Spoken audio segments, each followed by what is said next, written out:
Good evening. Annastacia Palaszczuk is on the cusp of another historic election win, with a poll showing Labor leading the LNP. But it's also revealed deep divisions, with regional voters turning their backs on the major parties and supporting One Nation. Tegan George begins our coverage. A final Red Army rally at Redlands on election eve. Tomorrow will be Christmas come early for one leader. For the other, it'll be the nightmare before. Are you with me? The latest Galaxy poll shows Annastacia Palaszczuk will feel the love, actually, with Labor leading a die-hard LNP 52% to 48%. The party's final pleas too late for some. Almost 750,000 Queenslanders have already cast their vote. Your choice is to support a One Nation coalition, or just this time vote Labor for a strong, stable majority government. It's been a far from dazzling campaign, void of substantial new policies. Like a pinball, the Premier has bounced around the regions where cheaper power, more dams and the Adani coal mine are high on the wish list. No. But it appears voters haven't been swayed. The LNP leads Labor in the regions, with One Nation still in prime position to return MPs to the Parliament. If you don't get your 47 seats that you are required to govern in your own right, then I'm calling on the Premier to actually resign. Labor looks set to be saved by the southeast. Its commitment to Cross River Rail is a crowd pleaser, despite the Treasurer's 4 new taxes. And I think many commentators have referred to it as Robin Hood.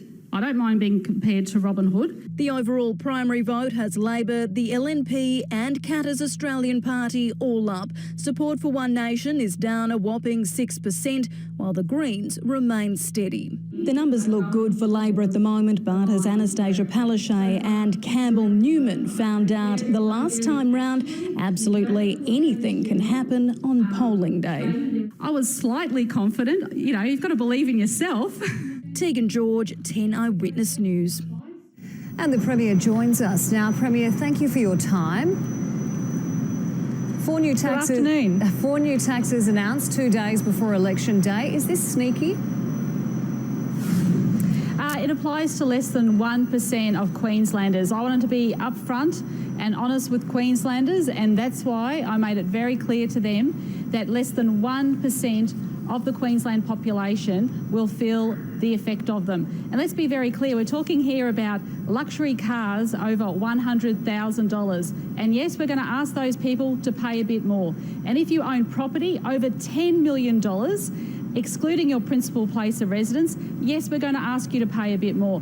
And if you are a foreign investor investing in Queensland, yes, we want you to pay the same amount as they're paying in New South Wales. So I think it's fair, it's equitable, and if I'm going to deliver the services that families need right across this state in terms of health and education, the money has to be raised from somewhere. So I'm being upfront, I'm being honest. Well, your Treasurer has so far failed to outline a clear plan to tackle nearly $81 billion of debt. Do you have one? We've said very clearly that that is always going to be a priority, and we've already paid down in our last term of government $12 billion worth of debt. I have kept my promise. I said to Queenslanders at the last election I would pay down debt and restore frontline services. I did that.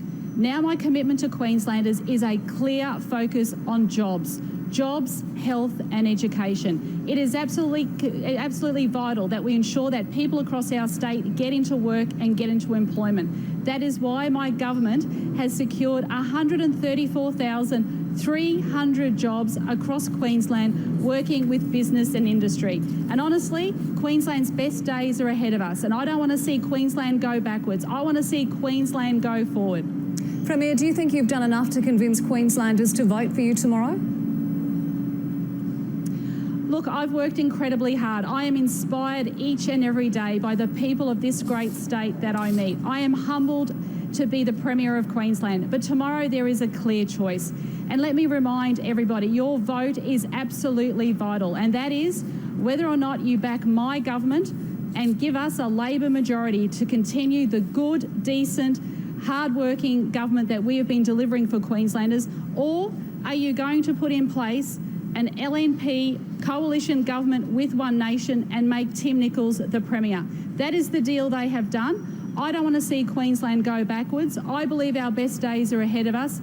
And together we can continue to create diversity in this state, grow the economy, look after our families, give our children Premier, we'll have to leave it there. We do appreciate your time this evening. Premier, thank you for your time. Thank you.